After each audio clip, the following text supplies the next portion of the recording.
সাবেক প্রধানমন্ত্রী শেখ হাসিনা ও তার পরিবারের সদস্যসহ আওয়ামী লীগ সরকারের আমলের বিভিন্ন ব্যক্তি ও প্রতিষ্ঠানের কাছ থেকে এখন পর্যন্ত ৭৬,০০০ কোটি টাকার সম্পদ জব্দ করেছে বাংলাদেশ ব্যাংকের আর্থিক গোয়েন্দা সংস্থা Bangladesh financial intelligence unit BFIU.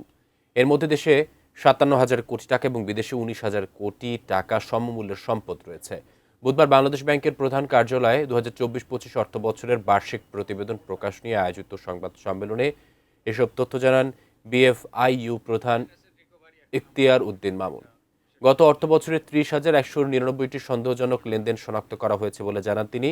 এর মধ্যে ৯৫%ই অভিযোগই পাওয়া গেছে ব্যাংক থেকে, যা আগের বছরের চেয়ে ৭৪% বেশি। বিদেশে পাচার করা অর্থ ফিরিয়ে আনার ব্যাপারে এবছরের শেষ নাগাদ সুখবর জানা যাবে বলেও আশাবাদ বিএফআইইউ প্রধান। ৭৬,০০০ কোটি টাকা আমাদের জব্দ করা হয়েছে, তার মধ্যে ৫৭,০০০ কোটি টাকা হলো আমাদের দেশের সম্পত্তির জব্দ এবং ১৯,০০০ কোটি টাকা হলো বিদেশের সম্পত্তির জব্দ।